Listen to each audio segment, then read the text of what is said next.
Our first glimpse into Bosnia was absolutely breathtaking. We rented a car in Belgrade and drove about 5 hours to Sarajevo, the beautiful capital of Bosnia. As soon as we crossed the border, it was like night and day. We went from long, flat highways in Serbia to winding roads and hills in Bosnia. So if you are in the region, I highly recommend renting a car to enjoy the beautiful scenery.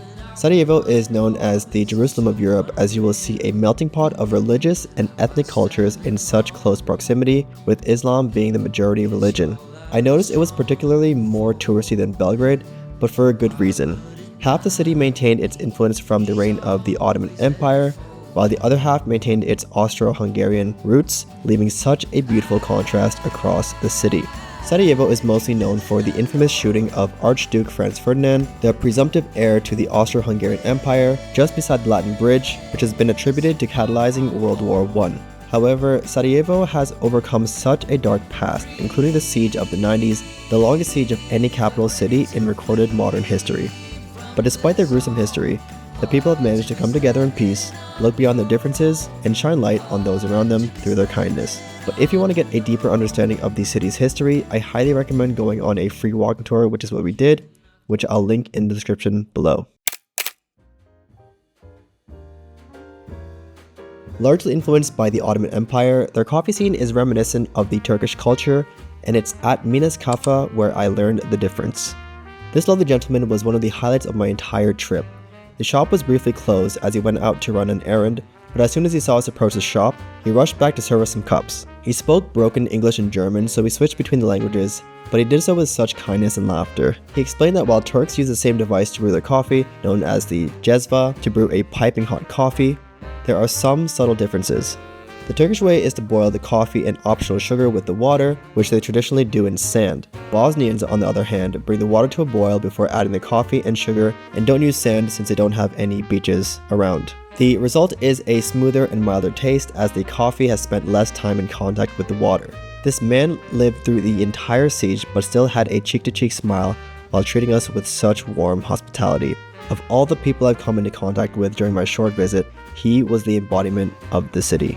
Definitely stop by if you're a coffee lover like me. Now, a key element of Bosnia's coffee tradition is their long history of copperwork, adopted from the Ottoman Empire. I learned on the walking tour that this street is solely dedicated to copperwork and has lasted centuries. So if you're looking for a traditional jezva and want to distinguish a locally handmade one over a Chinese or Turkish made one, look for the imperfections in the copperwork as well as the engravings of the creator.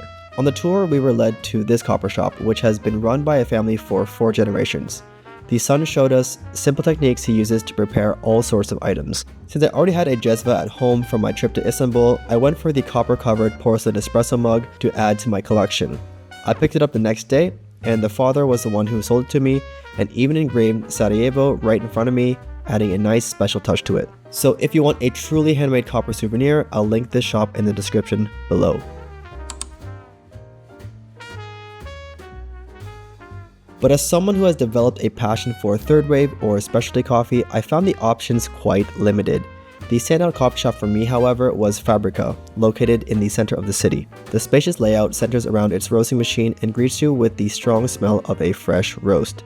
My friend and I tried the Guatemalan and Kenyan varieties and enjoyed the juiciness of both.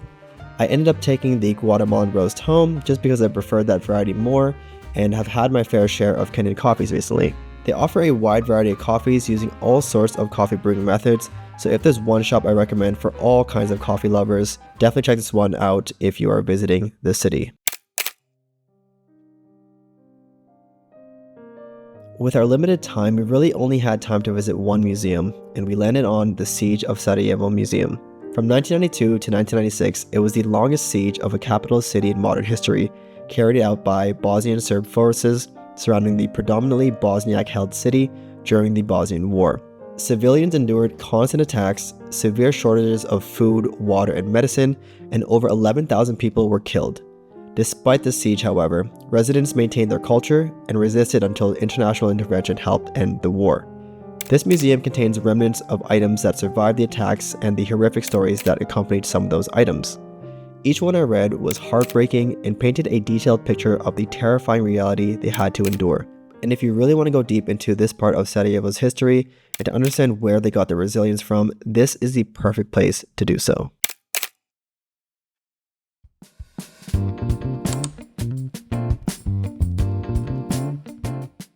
Now, as a record lover, I was a bit disappointed with the record shop selection in the city, but being that Bosnia hasn't produced that many prominent musicians compared to their ex-Yugoslav neighbors, it wasn't that much of a surprise that there was only one in the city I could find on Google Maps. However, once inside, I was quite impressed with their selection of both used and new records.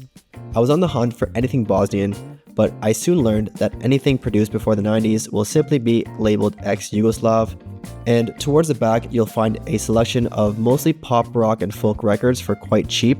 And after scrummaging that bin for about 30 minutes, I discovered their ex-Yugoslav reissue section, where I luckily found 2 records on my want list. The first is U Disco Express, a disco jazz funk instrumental album by Croatian composer and vibraphonist Igor Savin. It's considered a staple in ex-Yugoslav music as it blends the American-style orchestra sound with the Eurodisco sound that was so prominent during that time.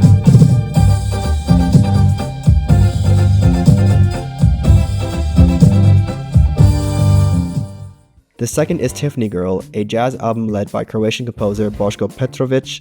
It's an easy listen layered with smooth melodies and commanded by the vibraphone.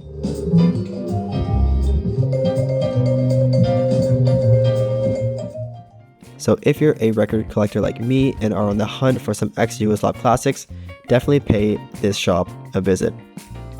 Now, as someone who's into music, I was looking for some place with live music while we were there, and to be honest, there were quite a few, but I landed on Jazzbina, which labels itself as a jazz bar. In case you didn't know, in Bosnia, most places allow cigarettes, and so as someone who doesn't smoke, it was a bit too much for me to be there for so long. While we were there was this African-looking guy who played some unique instrument, which I can't recollect the name of, and if you enjoy late-night music when you're traveling, I highly recommend checking out Jazzbina.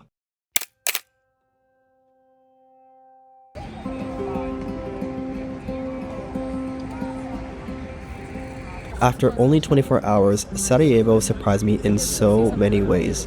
While the Serbs give off a more direct friendliness, the Bosnians come off a bit warmer in my opinion. As a city that has gone through so much violence and countless shifts in political, religious, and cultural tensions, the people of Sarajevo are more harmonious than many cities I visited around Europe. As I enjoyed the sunset atop the Yellow Fortress, I couldn't help but marvel at the city's outer and inner beauty. At the end of the day, we're all human, and Sarajevo and its people are a great depiction of that reality. So to the people of Sarajevo and Bosnia, I hope to see you again.